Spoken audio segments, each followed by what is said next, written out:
It's time for Batman vs. Black Mask. The fate of Gotham is at stake. Welcome to the Comicstorian Full Story series, where we take a collection of complete stories that relate to one another and put them together into one full story to give you a better viewing experience. Today's full story is the first 6 issues of Absolute Batman by Scott Snyder, the arc known as The Zoo. Batman's first adventure in the Absolute Universe as he faces up against Black Mask and his party animals. I hope you enjoy. Sometime in the past, a young Bruce Wayne leans over the sign for the Bat House, his eyes widened in fascination with the mural. But he turns when his father calls out to him. Thomas Wayne gathers his class at the Gotham Zoo, informing his son that there will be time to visit the Bat House later. But now, a motorcycle roars through the dark and grimy streets of Gotham. It's different from the last time the rider was here. The outward appearance is a shinier city, raising up into the night sky, taller and brighter than before. But the rider knows the truth. He passes the homeless tents to alleys. He sees the criminals waiting in the shadows for someone to witlessly walk by. He turns the motorcycle down an alley and finally stops at his safe house. Alfred Pennyworth pulls off his helmet as he looks around the dark streets. But he doesn't see anything. He chains the motorcycle to the building before heading inside. The safe house is small, allowing him enough room for a kitchenette and a bed. His arsenal displayed on the wall. While his tea brews, Alfred tries to reach out to Julia, his daughter. He doesn't even know if she still lives in Gotham, as they haven't spoken in years, and there is no answer. He leaves a message with a sigh. He finally sits down with his tea and boots up his secure computer. Pennyworth signing in. Connection secure, he reports. There's a brief moment before his handler finally starts speaking. Tea as good as you remember? His handler asks. Alfred shrugs. Delightful. What's the assignment? Images flash across the screen as the handler explains that in the past 3 months, a gang known as the Party Animals have been sowing chaos across the city, raising the murder rate in Gotham by 700% on their own. Alfred sighs as he hears the reasoning. I read the docket, but can I ask why you pulled me out of Singapore? I was this close to the target I've been chasing for months, he says. You're needed there. Your assignment is strictly surveillance. Gather information on the party animals. But do not engage, his handler orders. There is a momentary pause before they continue. One note, there might be another player in town. We've only caught glimpses, but he seems to be circling the gang as well. If he gets close, you have authorization to engage him, the handler orders before signing off. Alfred sighs in the quiet safe house. He finishes his tea before picking up his pistol and jacket and heading back out into the night. Stepping outside, he stares in surprise for a moment as he sees that the chain on his lock was cut and his motorcycle is gone. I hate this town, Alfred hisses through gritted teeth. The next day, Croc's gym. Massive fists smacking against a heavy punching bag. Bruce Wayne moves quickly for a man his size, his fist and feet slamming into the bag, drawing looks of shock from those around him. Memories of that day at the zoo flash through his mind. His final moments with his father. The class was looking at the lions, and Thomas discussed with his son that the family would be going out to a movie that night. As the memories of gunshots flash before his eyes, Bruce hits the bag hard enough to break through the canvas, sending sand everywhere. Really? Waylon asks as he walks over, cradling a crocodile. Bruce sighs and stares at the mess. Sorry, Waylon, he whispers. The gym owner shakes his head and smiles a little. So, let's make it 90 for the bag and 30 for the sand, he says. The sand comes in the bag, Bruce points out as he takes off his equipment and grabs his gym bag. For the cleanup of the sand, my friend. My time is costly these days, Waylon says as he pets his croc. Bruce can't believe his friend is going through with his exotic pet scheme and points out that having Ozzy help him out with the logistics isn't a great idea. He's gonna get you busted any day now, Bruce says as he pulls on his jacket. Bruce heads towards the door, with Waylon asking if he's coming to poker this week. Everyone's in this week. Eddie, Harvey, Oz. I even think Selina might, Waylon says. But Bruce shakes his head. At least tell me you're going to the town hall meeting tonight, Waylon presses. But Bruce once again shuts him down and heads towards the door. The whole city's coming apart. These party animals are destroying everything, Waylon shouts for him. I gotta go, Bruce calls over his shoulder, promising to pay for the bag. Waylon watches his friend leave. This is our home, man. Someone's gotta do something, Waylon sighs. He turns and looks at a picture of the old neighborhood friends. That night, aboard the yacht of Roman Sionis, Don Maroney and Don Falcone sit across from the masked crime lord at an overstuffed dining table. Nearby, a masked child and woman sit in the pool, while a masked DJ plays music nearby. Maroney leans across the table, pointing at Roman with his cigar. Well, rumor is, these party animal pieces of shit are your guys, Maroney snaps, reminding Roman that there are rules in Gotham. Falcone nods, explaining that Roman needs to take his gang and leave Gotham by dawn, or they're all dead. The woman gets out of the pool, putting on a robe and joining them at the table. Baby, show them the masks, she says as she sits down. The child joined them with a towel wrapped around his shoulders. Roman turns his masked face to her, perhaps smiling. Good idea, sweetheart, he says. Behind them, in the shadows of the ship, lights begin to click on, revealing masks in cases. Roman explains that these are death masks, molded from people's corpses. As more lights flick on, Maroney's eyes widen as he sees the face of his brother. The lights continue to click on as Roman shows both Maroney and Falcone the faces of all their lieutenants and family members in the mob. Roman sits and pours himself a glass of champagne. I have 2 places left, just for you, Roman says. The child is suddenly behind them, stabbing Maroney in the eyes before leaping up and pulling a garrote tight against Falcone's throat. Roman sighs and sips from his glass, ordering the DJ to turn the music up. The next day, the party animals continue their reign of chaos throughout the city, but as night falls, someone prepares to fight back. Bruce Wayne stands upon a rooftop, pulling on his cowl and leaping off into the night air. At the town hall meeting, Mayor Gordon stands before the people of Gotham, telling them that he is doing everything possible to end the party animal problem. But the people don't believe him, shouting that he is being soft on crime, despite his history as police commissioner. Outside, Alfred is in a nearby building. He watches as a large group of party animals approach the town hall, weapons at the ready. He taps a button on his comms. Pennyworth reporting, sir. Party animals are at the site, heavily armed. Mass casualties possible, sir. Permission to engage, he says. There's a brief pause. Permission denied, Pennyworth. Whatever happens there, observe only, the handler orders. Inside, people are still shouting, and a woman finally stands, looking not to Gordon, but to the faces of the crowd. People, look at us. This is what they want. All of us are fighting, scared, blaming each other, she says.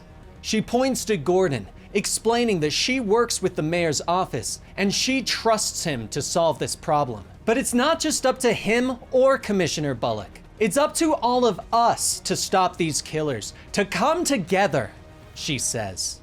Suddenly, the doors creak open and a grenade bounces into the room. The flashbang detonates and everyone screams in fear as they hit the ground. The doors burst open and masked criminals charge in, automatic weapons raised.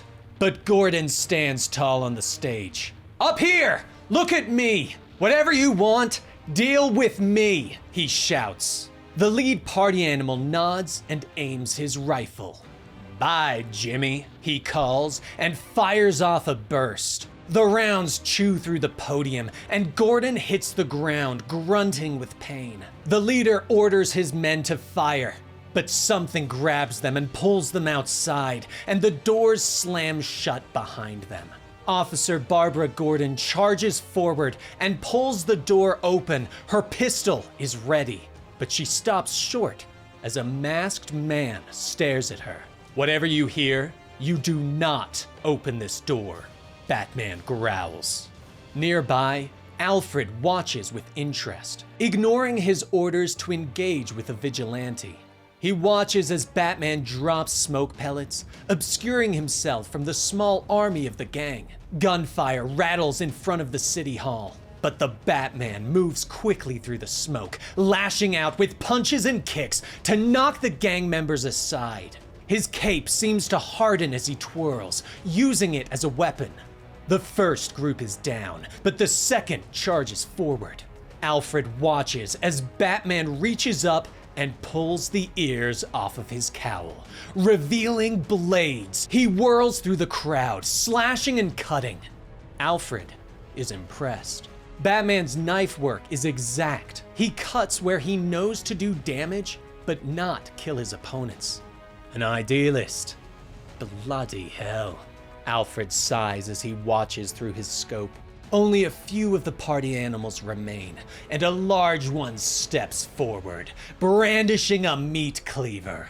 But Batman reaches into his belt, pulling out a set of pliers. He reaches up and pulls the bat signal off of his chest and connects them, creating a battle axe.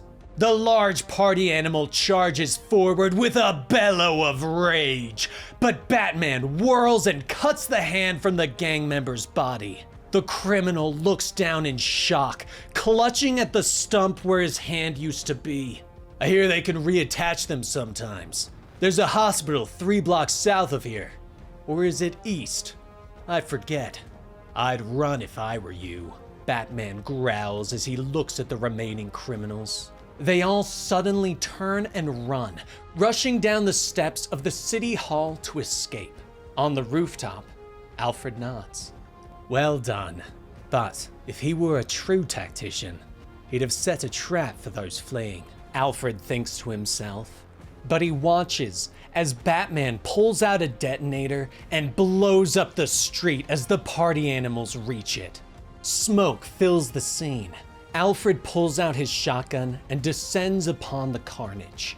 Moving silently through the smoke, he comes up behind Batman and aims his weapon. The high-tech shotgun begins to whirl to life. That is the sound of a DC-34 automatic shotgun, son. There are only 3 of them in the world. It could blow your brains all over this sidewalk before you even blink, Alfred hisses. But Batman moves fast, whirling and kicking the old man in the stomach. He snatches the shotgun away. "Sounds dangerous," Batman growls before leaping up and away. Alfred leaps to his feet, but is shocked to find the vigilante has disappeared. But the fight isn't over. Alfred spends the next several days tracking the vigilante, putting all of his skills to use in discovering that it is Bruce Wayne. He follows the young man as he moves around the city and learns all he can about him.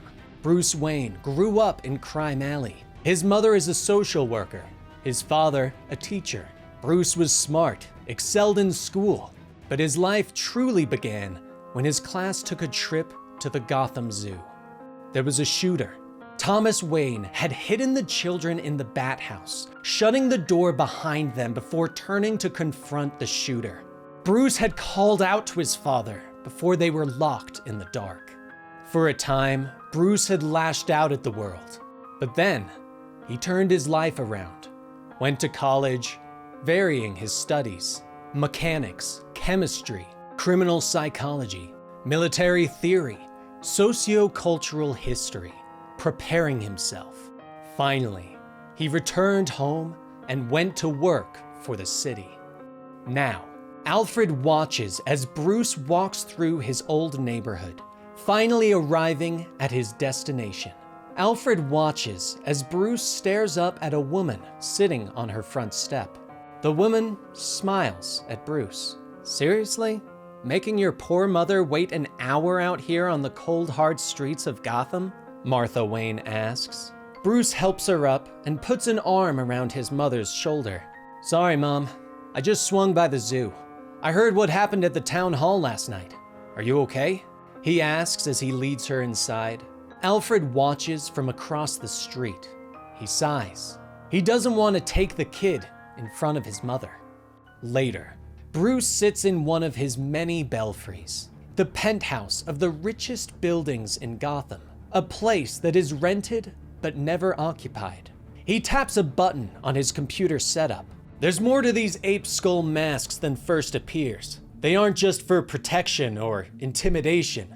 When I cracked one open, the circuitry inside, Bruce says into a recorder, but there is a sound behind him and he taps the button to cut the feed.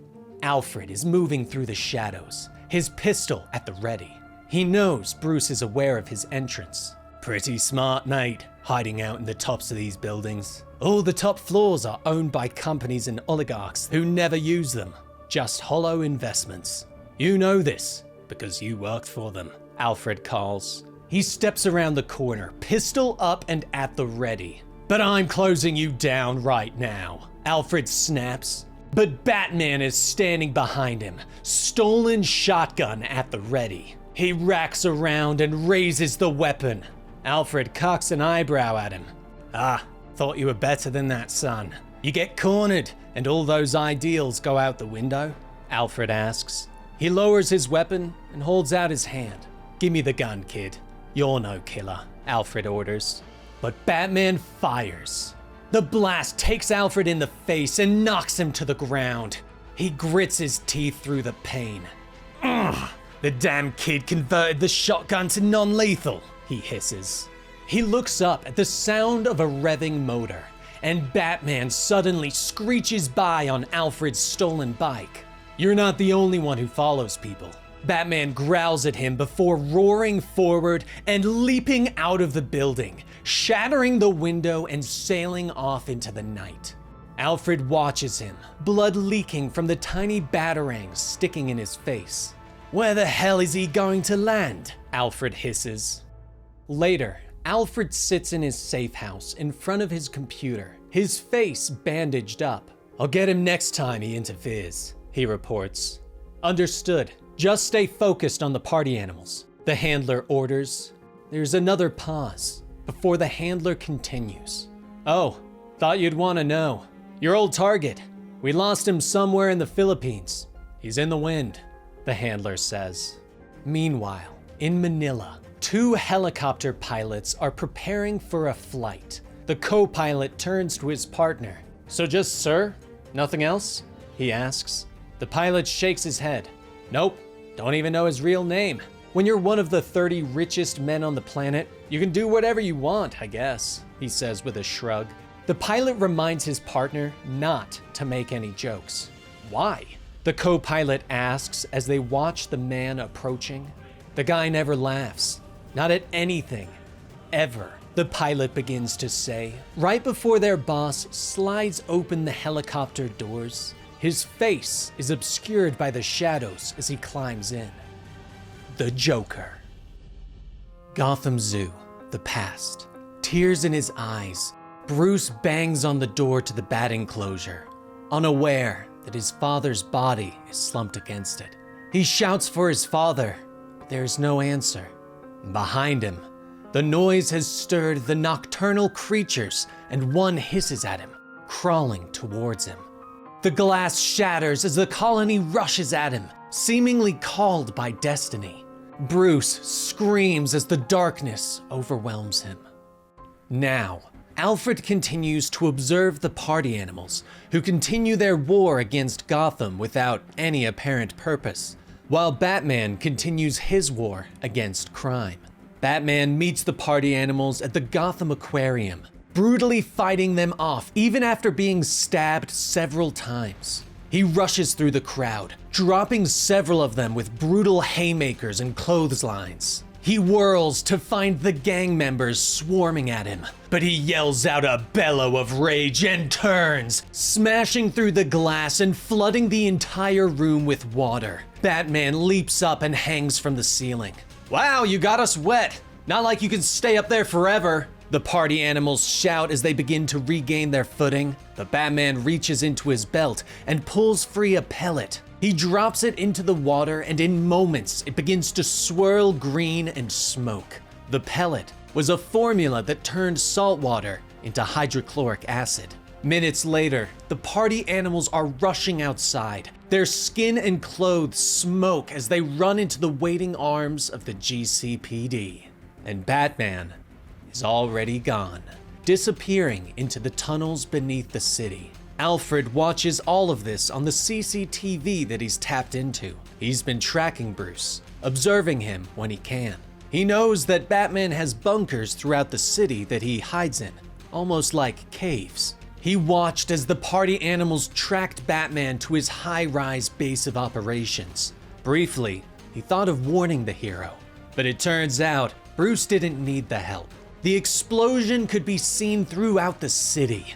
Alfred sighed as he watched the monitors. In the military, he was taught to advance forward and retreat and regroup.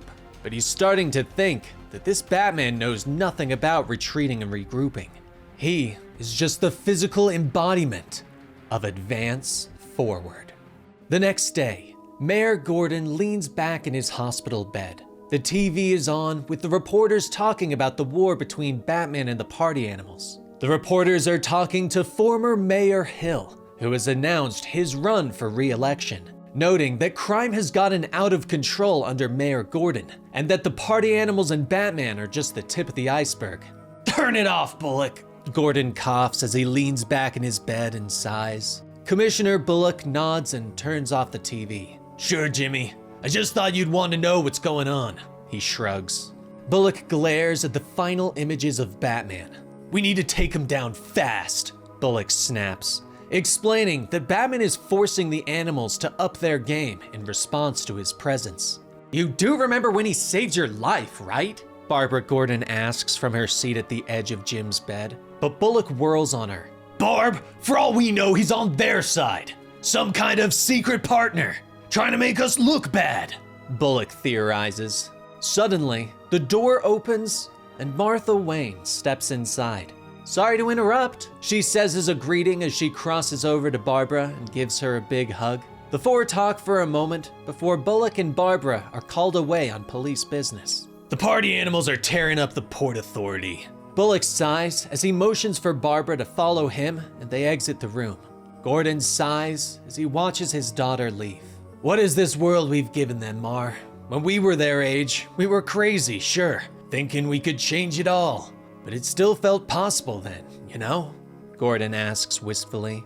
Martha nods as she opens a window and lights a cigarette. "Yeah, well, I guess they'll just have to be crazier than we were," she says with a shrug as she takes a few puffs. "You sound like Thomas," Gordon tells her. She nods. "I miss him, Jimmy. It's funny. I actually think he would have liked Batman," she admits. She hands the cigarette to Jim, and he takes a few puffs from it, coughing only a little. "You know, I still think about it every day. When we found him," Gordon says. His memories flashing back to finding Bruce in the bat enclosure, covered in animals as they swarmed over him. He didn't even see Bruce at first underneath all the bats, until he screamed, scattering the creatures. Martha's own memories flash back to Bruce as a child.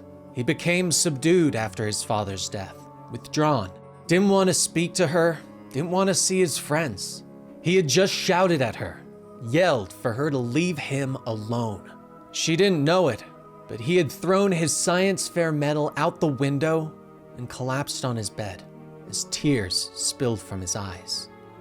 Now, elsewhere in the city, Bruce Wayne has accepted Waylon Jones's invite and joins his old crew for poker. They gasp in shock and launch friendly barbs from across the room as Bruce removes his jacket and sits down. "Gracing us with your presence?" Oswald shouts. But Bruce shrugs and smiles. "Lay off. I've been busy," he tells him. "Bruce, will you please sit down so I can go back to counting cards?" Edward says. Harvey begins to deal, flashing a politician's smile. "We're playing for the big pot. 1,700 and change up for grabs," he explains to Bruce. Bruce glances over at the empty seat, normally reserved for Selina. "Anyone heard from her lately?" Edward asks. Waylon shrugs. "I got a postcard a couple months ago from Cairo," he tells them. The old group of friends sit and play for a while, swapping old stories and discussing current events. Finally, Bruce ups the ante and puts a party animal mask on the table, bringing gasps of surprise from his friends. "Where do you get that thing, man?" Oswald asks, leaning in to peer through the mask's dark eyes. "I found it. I'm heading the repair crew at City Hall," Bruce tells them with a shrug. Edward leans over it, studying the machine work and electronics. "I see 4 different chips in the outer weave," Edward tells them, explaining that it could act as a GPS and tell you where the party animals would attack next. He leans even closer, his eyes widened. "But these other chips, these are Premier," he says softly. Edward glances at his friends as he lifts the mask. "I'll be borrowing this," he says with a smile. Bruce glances at Oswald, and the conversation shifts to what the party animals could want in Gotham. The crew continues to play cards as Oswald notes that the gang doesn't seem to want anything. "As far as I can tell, these guys just want to wreck the city," Oswald says before folding. Harvey thinks the whole thing is political, that everything Roman and the party animals are after is power and money. Harvey doesn't know much about the party animals, but he has heard that former Mayor Hill has been taking in a lot of money for his re-election campaign. "This guy I know works for him. Says Hill is riding high on some new purse he calls his golden chest." Harvey explains as the game ends. Later, Batman slips through the window of Hill's campaign office, moving smoothly through the shadows despite his size. He picks the lock to Hill's office and cracks his computer, searching through the files. "Come on, where are you?" he hisses in the darkness as he searches through the files. But then he comes across a folder labeled Arkham. Suddenly, the monitors on the wall light up, revealing Roman Sionis's masked face. "Well, hello there. Finally, Batman, we meet. Unfortunately, we don't have much time to chat," the villain says. Batman glares at the image, but Black Mask only smiles. "I like you, I do. You're my kind of party, so I'll make you a deal. Everything you've ever wanted. But you do have a problem. We tipped off the whole GCPD, and my people have the building surrounded. Still, I'll be waiting for your call. All you have to do is survive," Roman says before the monitors go dark. Batman turns as party animals in the building over launch a rocket at the office. Fire and smoke fill the room as the rocket explodes. But when the smoke clears, Batman is standing ready. He moves fast, rushing towards the elevator. Forcing the doors open, he leaps down the shaft until he lands on one of the cars. He cracks the maintenance hatch to find Alfred Pennyworth waiting for him. "Hear me out," the Brit says as Batman drops down next to him. "You're a good detective, kid, but I've learned some things about the party animals. They're not what they seem." Alfred explains, telling Batman that he thinks they can help each other. "Just give me a chance to explain," he continues. Batman stares at him for a moment. 30 seconds, he growls. Alfred nods. "All right, thank you. But first we need to get out of here. I have a car hidden out back, unless you have one," Alfred says. Batman nods and hits a few hidden switches. "You're standing in it," he says, gritting his teeth as the whole elevator car suddenly lurches forward. Outside, the police are shocked as a massive bat-themed dump truck crashes through the wall and drives over their vehicles. Meanwhile, in the past, young Bruce is crying on his bed, but a voice calls to him from the window. "You lose something?" the girl asks. Bruce looks up in shock at Selina sitting in the window. She smiles at him and motions him to follow her. "Get up, you're coming with me." In the past, Selina Kyle leads young Bruce Wayne across the rooftops, shouting for him to be careful and follow her. She walks a quick tightrope across a cable connecting two buildings and looks back at him with a smile. "Are you crazy? We could die!" Bruce shouts as she looks back at him with a smile, but she shakes her head. "Bruce, it's only 2 stories. At most, you'd break a leg or 2, she tells him.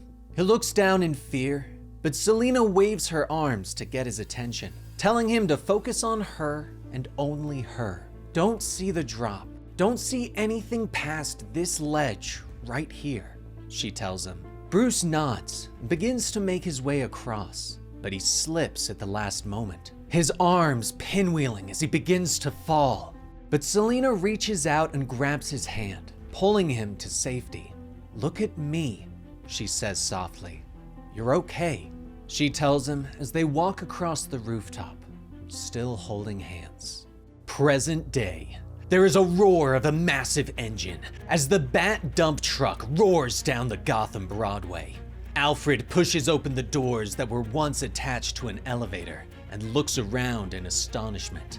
"What the hell are you doing? You can't just plow straight through the city. They'll overtake us in no time," he shouts at Batman. Behind them, there is a roar of motorcycles as the party animals give chase, pulling free weapons and cheering with joy at the excitement.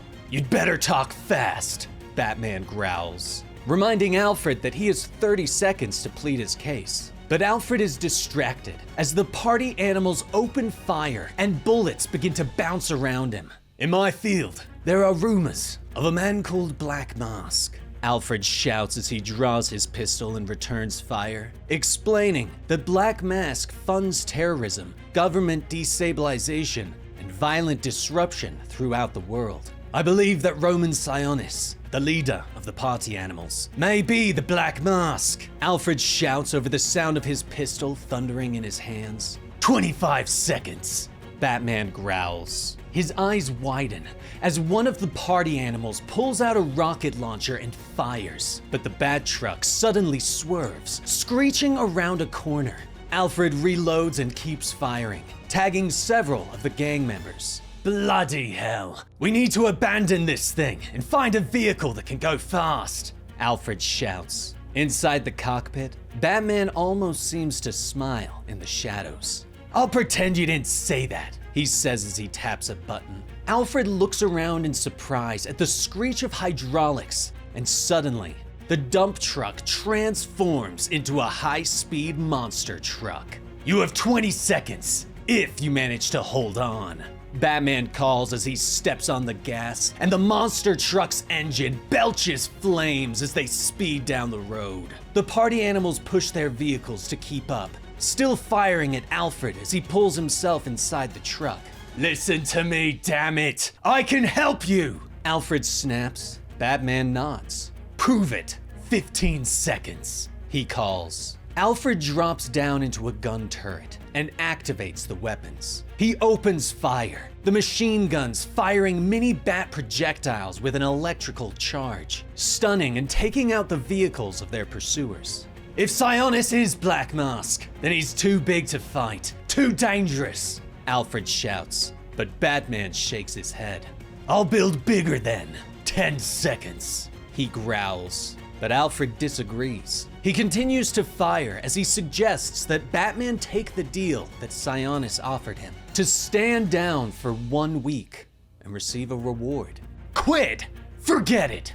Batman snaps. He taps another button, and a massive wrecking ball on a chain drops out of the back of the monster truck. It bounces along behind them, taking out several of the party animal vehicles. Alfred shakes his head in amazement, and he turns back to Batman. explaining that Batman won't be quitting. He can take whatever Sionis pays him for the deal and use it to build stronger, better, save lives through diplomacy.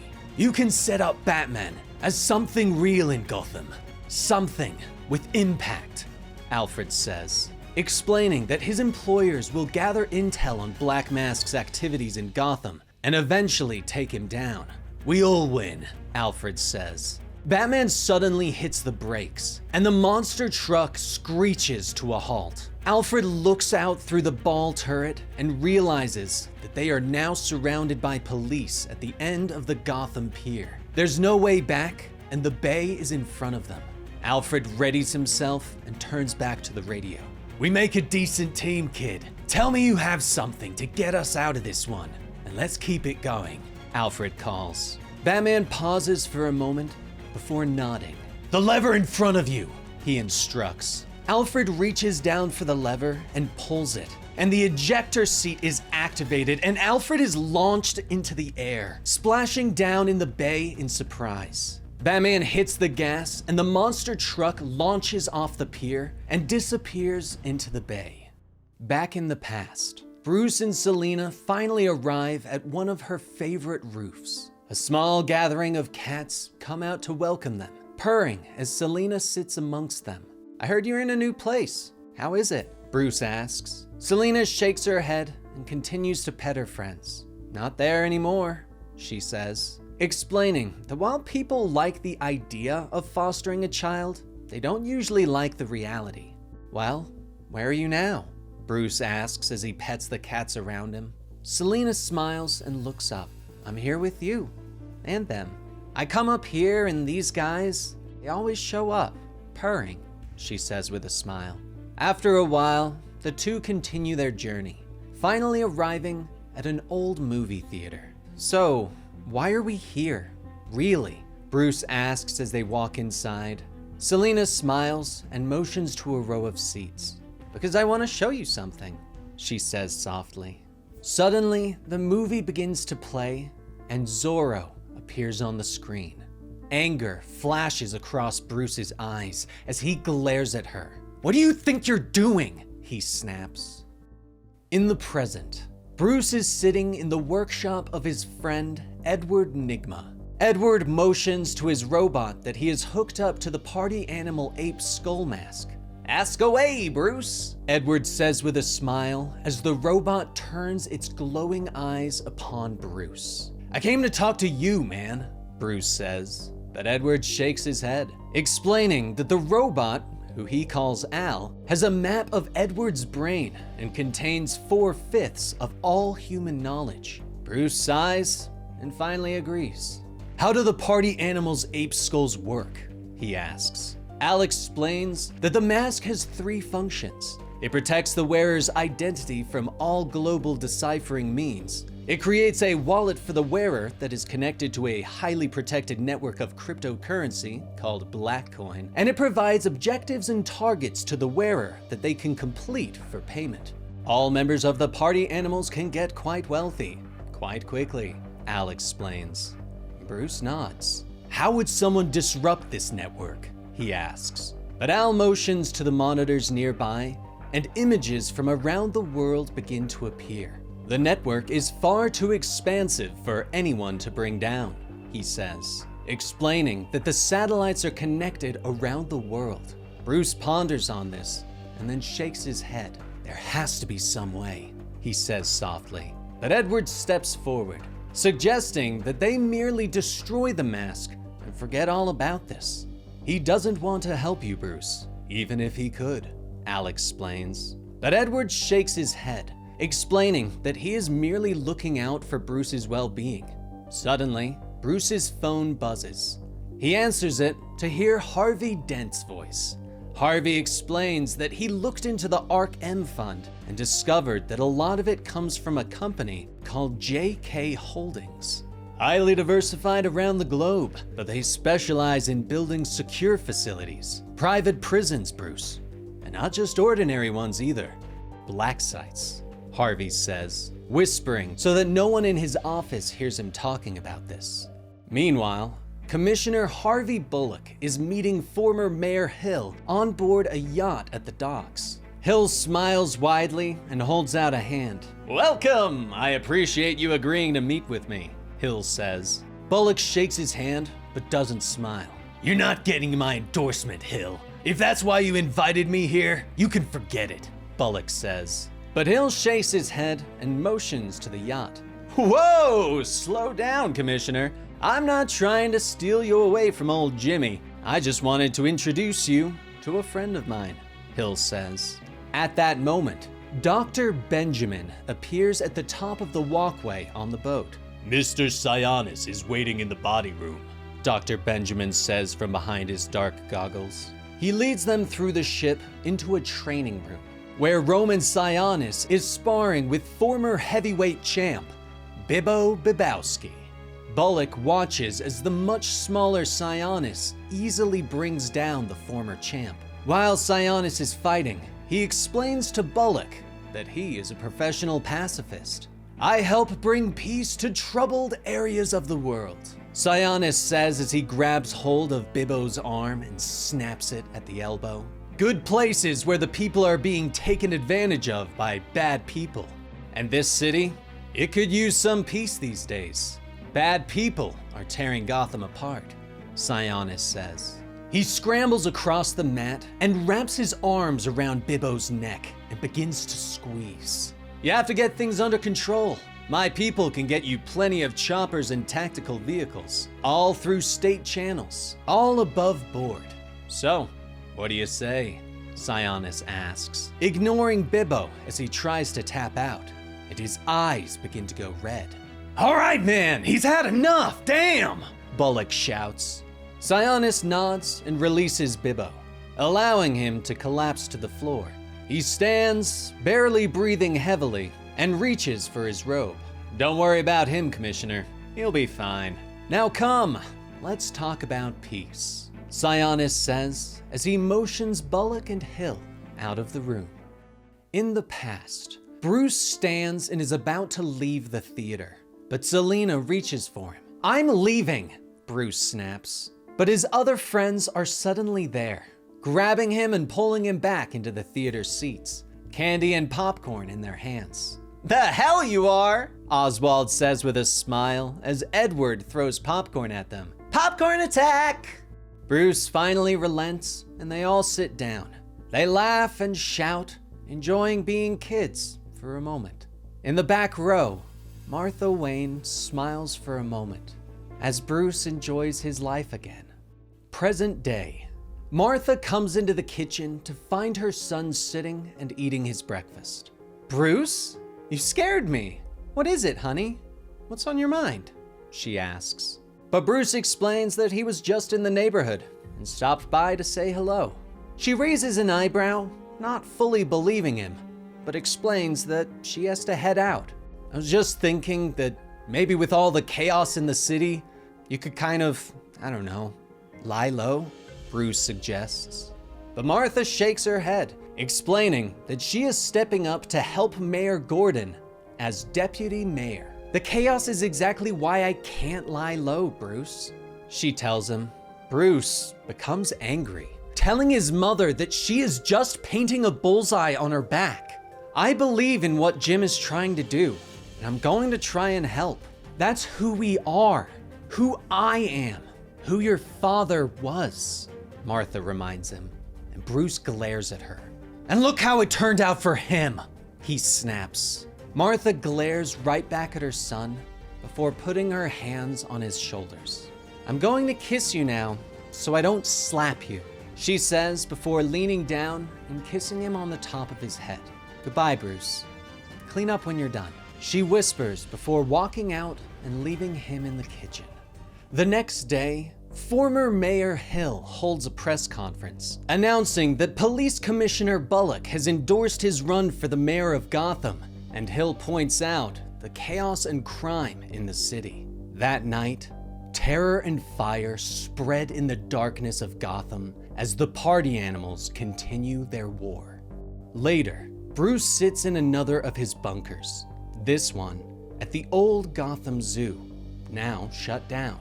He's plugged into the party animal mask and hears Sionis's voice coming from his phone. That's right, 200 million to stand down for 1 week, and I'll make sure we go a little bit easier on Gotham. I hope you're smiling just thinking about it, Sionis offers. Bruce doesn't respond and sits there thinking. Think about all the good Batman could do with that kind of money. The cars, the weapons, the tech. He'll be larger than life, Sionis continues.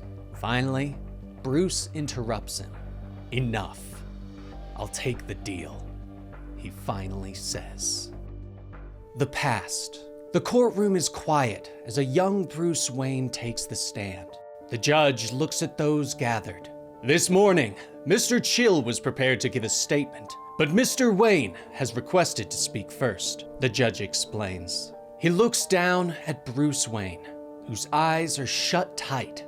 You can go ahead now, son. What is it you have to say? The judge asks. Bruce opens his eyes, and a single anger-fueled tear runs down his cheek. A short time ago, the gangbangers stand on the rooftop, smiling at the apartment residents that are dangerously close to the edge. The leader of the gang steps forward and glances at those gathered. Go on, convince me. Tell me why you three alone think you should be exempt when everyone else chips in, he says. He motions to the city around them. Historic Park Row. Upkeep takes money. 10 Thieves isn't a gang. We only want to keep this place safe. And without proper funding, we just can't do that, the gang leader says as he steps forward, demanding to know why Mrs. Wynn refuses to pay. But she glares at him, refusing to pay anyone for the right to live in her own home. The gang leader sighs and reaches out and pushes her gently, sending Mrs. Wynn over the side of the building, and he turns to the others. See? If we don't stay vigilant, things get unpredictable real fast. You never know what could happen, he says with a chuckle. But he turns in shock as Mrs. Wynn is suddenly tossed back onto the rooftop. The gangbangers look around in shock, unaware of the shadow creeping up behind them. The cloaked figure opens his mouth, bearing sharp fangs as his eyes begin to glow. The bat lets out a screeching cry as it leaps among them. Wait, wait! One of the gangbangers shouts in fear as the cloaked bat leaps forward and bites into his neck. The gang member lets out a strangled cry and falls away, foam falling from his lips. The bat whirls, slashing across the next gang member with his claws. He whirls again as the gang leader draws his pistol and fires. Stay away, or I'll blow your damn head off! The leader shouts, but the bullets have no effect, seeming to just bounce off the dark wings of the bat. The monster steps forward and draws its own pistol, aiming it at the gang leader's head. But he hesitates, memories of his father flashing before his eyes. Thomas walked into the room as Bruce continued to work on his project. I chose a bat, Bruce says as he looks up from his makeshift bridge model. He shows his father, explaining that it's for the Young Engineers competition at the zoo. A lot of their animals come from distressed areas, so we have to build a bridge for a place like that, and theme it around an animal. Bruce tells him as he motions to the spires on his bridge, modeled after bat wings. Thomas looks at it, noting that it looks quite intimidating. I just wonder if that's the best strategy for a place in need. Intimidation? Thomas points out. The pistol shakes slightly in Bruce's hand, his father's words echoing in his mind. Suddenly, the door bangs open behind him as more gang members flood out. The bat whirls and leaps off the roof. His cloak billows as it catches the wind and he swings off into the night, seeming to fly away from the danger. Later, Bruce stands in his lair. He shakes his head as he stares into the fire. The criminals were afraid of him, but it was all theatrics. The animal noises, the fake teeth with paralytics, the claws and the gun. He is disgusted with himself, and he throws it all into the fire. He needs another way. Time passes. He continues to study, to train, to build and create. he needs to do better, to be the thing that criminals fear.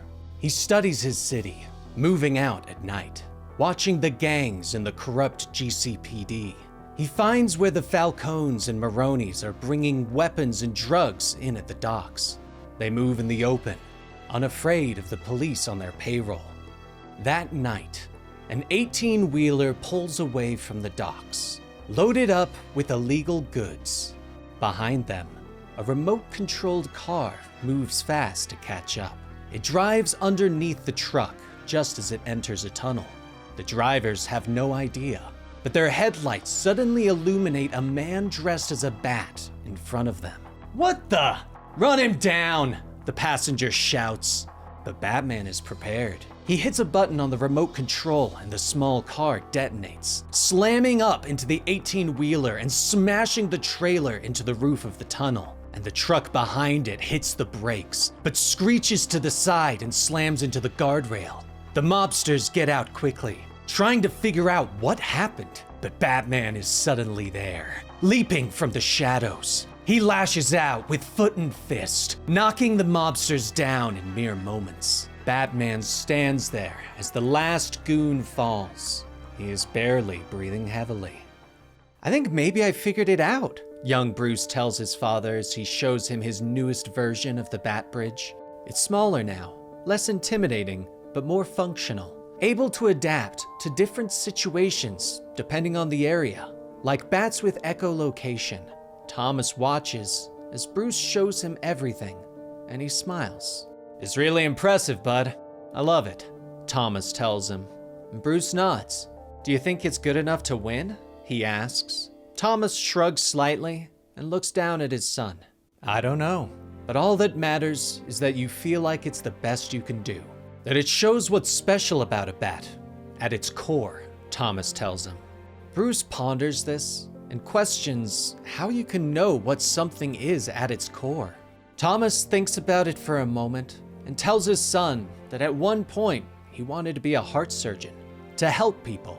But eventually he married Martha and they had Bruce, which meant that he couldn't afford med school, so he became a teacher instead. Thomas explains that at his core, he wanted to help people, and helping children learn the skills they needed to succeed in life helped him do that. So at his core, he is doing what he wants to do. Bruce nods and thinks on his father's words. Bruce looks up at Court. His face is a mask of anger. "I know Mr. Chill gets to make a statement today," Bruce begins.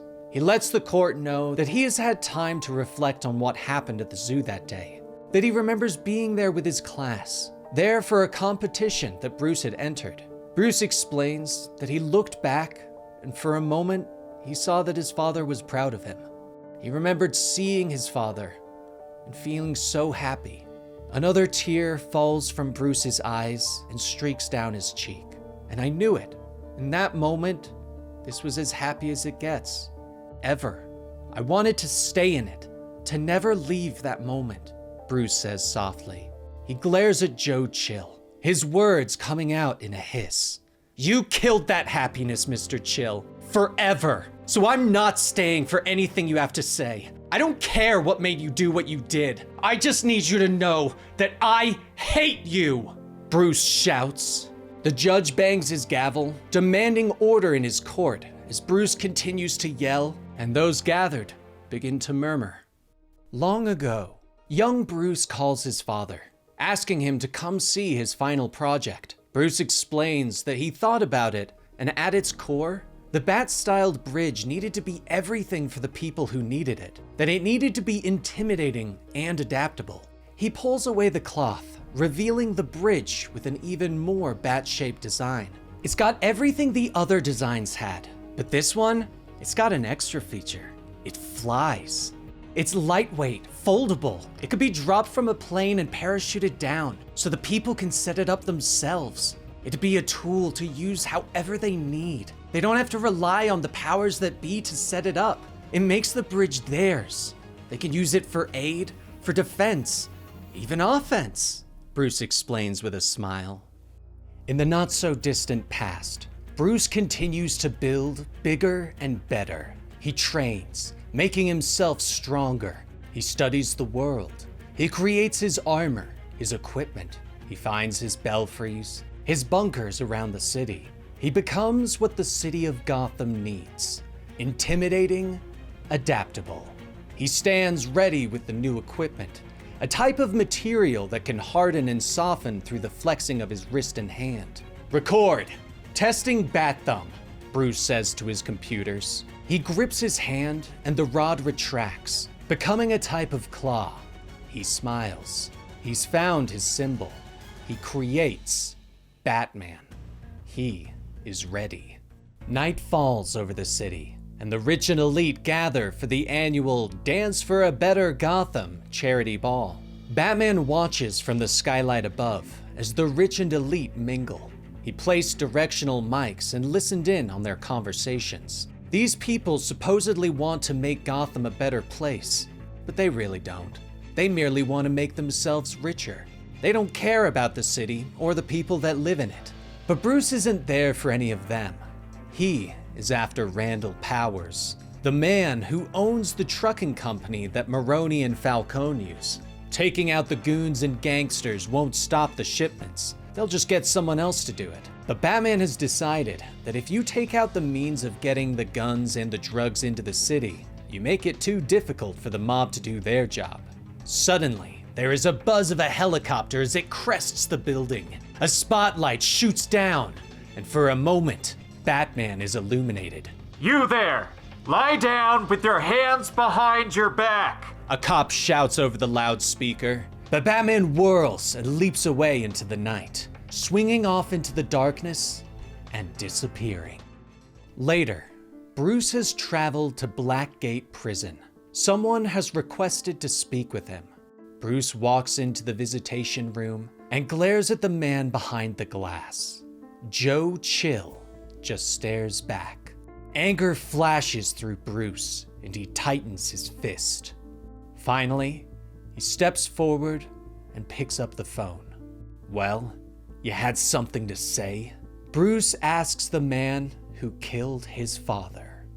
Batman turns the motorcycle, revving the engine and roaring through the night, passing the waiting party animals on each corner, daring them to do something, to break the deal that he set up with Black Mask. Alfred is watching him with the tracker that he placed on the motorcycle, hoping the young vigilante doesn't do anything stupid, doesn't do anything to break the peace agreement. But Batman keeps moving, finally arriving at the meeting location they set up. Well done, Alfred whispers. Meanwhile, across town, Martha Wayne walks into the office of Mayor Jim Gordon, asking if he's ready to go. Look, Mar, I just want to say that I'm sorry that, Jim starts to say. No, we haven't lost yet, Martha reminds him. But Jim shakes his head, motioning to the TV press conference, pointing out that Harvey Bullock is thrown in with Hill. I didn't see that one coming. Stings, he whispers. But he turns to her, explaining that he isn't saying that he's sorry for potentially losing the election. He's sorry that they aren't turning on the memorial light at the Gotham Zoo. When you see Bruce, tell him I said so. Please, because that's what really stings, Gordon tells her. It was years ago, at the funeral for Thomas Wayne. The rain fell from the sky over Gotham, washing Bruce's face and hiding his tears. Go on, honey, Martha says as Bruce steps up under the shelter of Gordon's umbrella. You wanted to talk to me, Mr. Gordon? Bruce asks. Jim nods and leans down to the young man, explaining that his father was one of the bravest men he had ever met. He sort of shone with it. I see that when I look at you, Jim says. But Bruce doesn't look up, his face masked in shadows as he looks at the floor. Jim stares at him for a moment before nodding.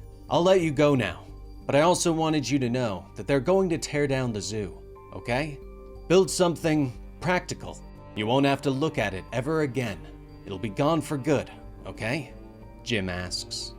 In the present day, Batman waits on the rooftop. Alfred continues to watch him from a distance, noting the young man's back tensing, as if preparing. Easy there, easy. Alfred whispers. He turns his night vision to the nearby rooftops, noting the party animal snipers and rocket teams. Villains just waiting for Batman to make a mistake. You did it. You won, Alfred whispers to Batman, hoping the young vigilante understands. A helicopter buzzes in and lands, with Black Mask and his deranged family disembarking. Hello there, let's make you rich, Sionis shouts. He steps forward, explaining that the money has already been placed into Batman's account. I know. I already used it on something, Batman growls as he stands. Sionis stares at him for a moment. Amazing! On what? How much did you use? I have to know, Black Mask shouts. In the past, young Bruce runs to Gordon, shouting that he doesn't want the city to tear down the zoo. I don't want them to make something practical. I want something there that makes everyone look, something that shines. Bruce tells a surprised Gordon. Back in the present, Batman stands tall and taps a button. I spent all of it, he says. The button activates the memorial light at the zoo, which shines into the night, past the outline of $200 million in cash, casting a bat into the night sky over Gotham City. The light is bright, casting the entire rooftop in brilliant illumination. Black Mask looks up in surprise. Huh, that is one ugly bat, he notes with disdain. He turns back to his men. Party animals! The deal is off! He shouts. The gang swarm the rooftop, rushing for Batman. I don't need cars, planes, or computers. All I need is Batman. Batman growls as he rushes to meet the criminals. He whirls his cape around, lashing out at the party animals and slashing through them. He grabs the hardened, sharpened edge and stabs it through one man's leg. The man screams in pain, but Batman is already moving. He knocks another aside with a bone-cracking punch and kicks the leg from beneath another. The big man that Batman faced the other night rushes forward, a cleaver in hand, and he leaps on top of the massive vigilante's back. Payback time! The party animal snarls in Batman's ear, but the Dark Knight flexes his back and spikes stab out, piercing through the party animal's arm. Ah! I'm stuck! Get me off of him! The gang member shouts as Batman whirls and keeps fighting. He finally releases the spikes and allows the big man to fall. The rest of the party animals hesitate for a moment, not sure if they want to rush forward, and Batman glares at Black Mask. All the crimes the party animals have committed, it was all manufactured by you, so you could profit. You don't care how many die, Batman growls, preparing to fight the rest of the party animals. Black Mask stares at him for a moment, before pointing and shrugging. Nope. Fortunately, though, you do. Fire, Black Mask orders. The nearby snipers open fire, but the rounds aren't meant for Batman. Bullets zip across the rooftop, hitting the members of the party animals and dropping them. Everybody get down! Batman shouts, moving to try and protect the gang members. But nets are fired next, and suddenly, Batman is pinned to the ground. He struggles for a moment, but the nets are too strong, and he can't break free. Black Mask steps in front of him, shaking his head in disappointment. Man, you had it too, all right there. The ticket to the big party. All you had to do was reach out and grab it, he says. Batman roars with anger and reaches for Sionis, briefly grabbing his pant leg. But Sionis grabs him by the arm and twists it around, cracking a bone. Batman breathes heavily, but smiles as he glances up. I have just what I wanted. Everything you set up here, everything you confessed to, it's already at every news station in Gotham. He spits. Sionis leans down so he's face to face with the Dark Knight. My God, you actually think you achieved something here, don't you? He asks. The woman steps forward, drawing a knife from Batman's cowl and begins to slash him with it, drawing blood and screams of pain. You think you're a hero, but I hate to tell you, pal, you're not even the main character. Sionis whispers as the child steps forward and hits Batman with a burst from a flamethrower. The big man is up next and pulls the bat symbol axe from Bruce's chest before knocking him off the rooftop.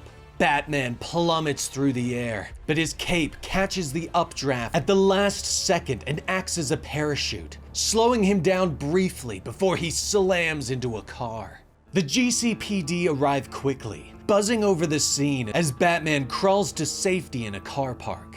A squad car screeches around the corner, and Barbara Gordon is shocked as Batman steps right in front of her. She slams into him with her car and he flies through the air. Barbara hits the brakes fast and gets out, drawing her weapon on the still moving Batman. "Freeze, or I will shoot!" she shouts. But Bruce doesn't stop moving. He pulls open a manhole cover and crawls down into safety. "Then do it. Go on," he gasps as he disappears. But Barbara doesn't shoot. She just stands there and watches him leave. Back on the rooftop, Sionis makes his message to Gotham City while his party animals leave packages all over the streets. He calls for the people to rise up, to cast off the yoke that society and the elite have placed on them, that struggling against the system isn't noble in any way, and that they all have a moment of pure ecstasy and acceptance as they burn the world to the ground. Later, Alfred steps out of the shadows into Batman's lair, finding the young hero trying to stitch himself back together. "Stop glaring and set my arm." Bruce growls at him as he continues to stitch himself up, but Alfred shakes his head. "Do you have any idea what you've done?" he asks. Bruce nods, explaining that he placed a tracker on Sionis when he grabbed him at the end. "Help me close these wounds and Bruce starts to say, but Alfred shakes his head. "No, I'll never help you again. Goodbye, kid. And just know, what's coming next is on your head," Alfred says before turning and walking away, leaving Bruce alone in the shadows. Meanwhile, Martha and Jim step out into the streets, shocked to find the party animals have left a package on the corner. "Jim, what's going on?" Martha asks softly. "Oh no," Jim whispers as random people begin to arm themselves with weapons and party animal masks. Gotham City is burning. Roman Sionis has scattered crates of weapons and masks around the city, encouraging citizens to join his party animals and take up arms and commit crimes, with the promise of fighting the system and earning a lot of money. Waylon Jones watches the news from his gym, a bat in hand as he prepares to defend what he has built of himself. Suddenly, there is a sound of a breaking window. He turns and moves back through the shadows of his gym. "Oh, you picked the wrong gym. I'm the Croc, and I've been hungry for a fight," he calls. But a familiar voice answers him. "It's me, Way." Bruce gasps as he stumbles out of the darkness. Waylon moves to help his friend, but is shocked to find Bruce wearing a strange costume. Bruce looks up at him. His face was battered and bloody. "I'm Batman, and I need your help," he gasps. In the past, Bruce is sitting in the living room with all of his friends for a sleepover. Martha smiles and reaches for the light, wishing them all a good night and sweet dreams. But when she turns, a man is standing there with a gun. Maybe it's the same man who shot his father. Bruce isn't sure, but the man raises his weapon at the children. Martha steps in the way as the gun thunders in their apartment, and Bruce screams loud enough to drown out the echoes of gunfire. Bruce sits up sharply. The scream dies off as he awakens from the dream. He is alone, laying in his bed in the dark. Climbing out of bed, he heads downstairs to find his mother on the couch, looking through some family albums. "Mom, Bruce whispers, but she smiles at her son and motions him forward. "Shh, get over here," she tells him. Bruce nods and crosses the room, curling up on the couch next to his mother and putting his head on her lap. The present day. Mayor Gordon and Martha Wayne find themselves on the streets of Gotham, investigating one of the party animal crates. "What the hell is it with these?" Martha asks as she pulls out one of the masks. But Jim sees the crowd of masked citizens coming towards them. Everyone is armed. "Hey you! Stop blocking that crate!" a man says as he stalks forward, a rifle in his hand. But Martha isn't paying attention. She pulls on the mask and marvels at the HUD inside. "My God, Jim, the money he's offering," she whispers as the list of crime payouts begin to scroll across the HUD. Jim nods and draws his old pistol, aiming it at the approaching man and shouting for him to stop.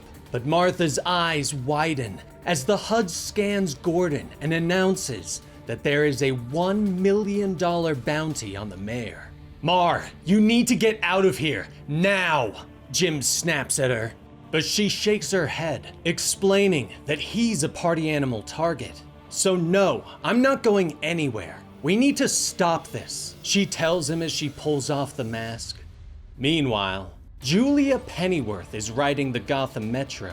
Her phone buzzed with a citywide alert that everyone should stay inside due to the violent riots. But the doors open, and masked thugs get on board, stalking towards her. Julia's eyes widen in fear as she reaches to call the police. But suddenly, someone grabs her from the shadows. Meanwhile, Oswald is flying his plane over the harbor. He glances back at his costumed friend, still angry about his secret.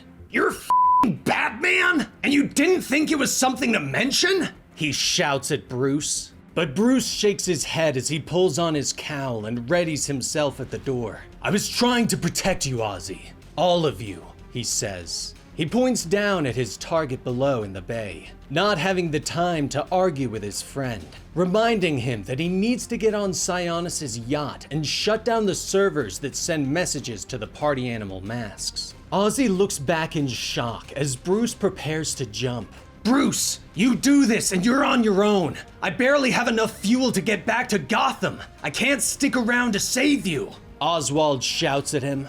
Bruce nods once and looks back at his friend. "I'm not asking you to, or anyone else," he says before leaping out into the night air. The cape catches the wind, slowing his descent as he steers towards the yacht. On board, Sionis' DJ is preparing to drop another beat, but he looks up at the last second to see Batman's boots slamming into his face. Batman moves quickly, grabbing hold of some of the life vests. He wraps one around the DJ and tosses him overboard. But Batman whirls at the sound of small approaching feet. "Kill you!" the little girl says as she slashes with her knife. But Batman just reaches down and picks her up by her purple hair. He stares at the girl for a moment before putting a life vest on her and punting her off into the water. Sionis' girlfriend comes up on deck, curious at the noise. But she stops when she sees Batman standing there, smiling menacingly at her. The woman shakes her head and turns, leaping over the railing and into the water. Batman stares at her for a moment, shrugs and tosses her a life vest. Meanwhile in Gotham, more civilians are approaching Jim and Martha, wanting the party animal masks and weapons. Gordon still holds his old service weapon ready. "Back away! For the sake of the whole city!" Jim shouts at them. Martha nods as she stands at Jim's back. "You can threaten all you want, but Mayor Gordon and I aren't giving you these masks," she snaps. But more masked thugs show up, aiming their weapons as they realize that Jim and Martha have bounties on their heads. "Check the values on them. They're each worth $1 million, one of the thugs shouts. At the airport, Alfred has saved Julia and brought her to his plane, but she glares at him, ordering him not to take off. "I have a life, Dad. I have people I care about. I know it's a foreign concept to you, but I need to be with them right now, while they're hurting, she tells him. Alfred nods, explaining that he'll bring her back to Gotham in a few weeks. I've seen the aftermath in places where Black Mask does this kind of thing. Right now, I can't risk you being here, he explains to her. But she turns and glares at him. There's no place I want to be less than on a plane with you. And I promise you this, if we take off, I don't have a father anymore, she snaps. Alfred closes his eyes, sighing deeply. Finally, he turns to the waiting pilot. Wheels up, Captain, he orders. Back on the yacht, Batman turns as Sionis leaps from the top deck, bellowing with rage. But Batman meets the attack with a kick to the criminal's stomach that launches him back. Sionis stumbles away, gasping for breath. You still don't get it. You think you can stop them? You think you can stop anything? Sionis gasps. Batman roars with anger and rushes at him, slamming into the villain hard enough to send him through the wall. Go on, keep talking, Batman bellows. He grabs 2 bowling balls and begins to slam them into Sionis' head. The 2 go through the floor, slamming into Black Mask's secret chamber. Tell me again how I don't matter. I love it! Batman snarls as he hits Sionis again and again, the strange masks watching them. But Sionis isn't done yet, and he grabs a garrote and wraps it around Batman's throat, pulling it tight and drawing blood. Batman's vision begins to darken. Images flash before his eyes. Bruce sits on the couch with his mother. He finally looks at the photo albums that she is looking at. Images of his father as a young man. Pictures of Bruce's first steps. His eyes finally land on a picture that was taken at the zoo, the day his father died. Bruce can't understand why she kept that one. I love this one, she tells him softly. She explains that no matter how hard times got in the city, Thomas was always hopeful, always saw the best in people, and he was always the most hopeful when he was with Bruce. She smiles and pulls her son close, tears glistening in both their eyes.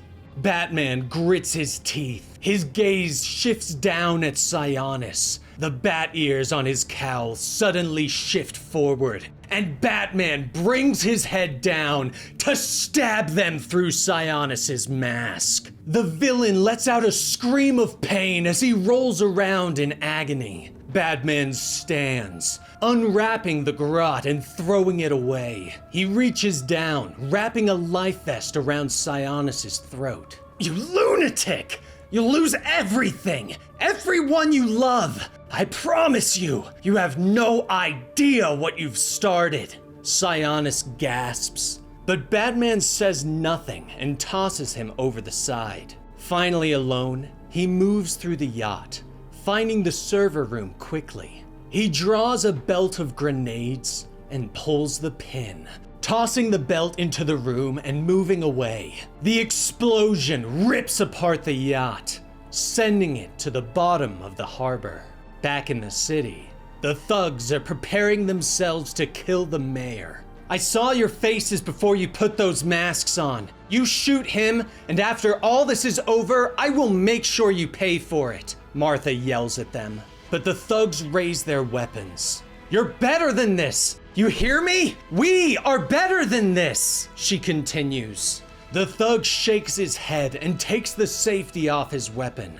I'm sorry, Mrs. Wayne, he says softly as he takes aim. But suddenly, the system goes down and the HUD goes blank. The thugs stop and pull off their masks, looking at them with curiosity. It's dead. Does that mean there's no money? One of them asks. The entire city has suddenly gone quiet. The violence ended almost immediately. Martha steps forward and punches the man who almost killed her, knocking him to the ground before turning back and hugging Jim. Meanwhile, Batman is sinking to the bottom of Gotham Harbor. but someone pulls him out of the water and onto a sub.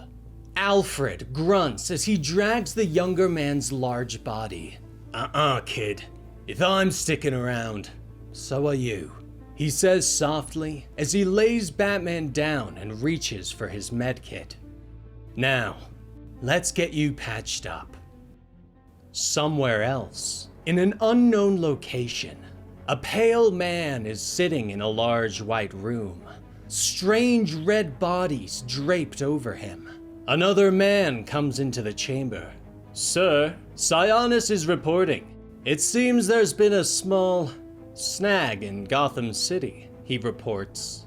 The pale man nods and begins to move. The strange, bloody bodies seem to give him vitality as he stands, his skin becoming a normal shade once more. It's time, he says softly. Get Bane. And there you have it. Absolute Batman's first arc. A fun story setting up the Batman in the Absolute Universe. And if you enjoyed this and want to see more, we've already started covering the next arc, which includes the Absolute Mr. Freeze. So if you're interested in that, click the link down below. But let me know your thoughts on the Absolute Universe as a whole, and your top 3 stories so far. I'm Dan with Comicstorian, and we will see you next time. Rest in peace, Benny.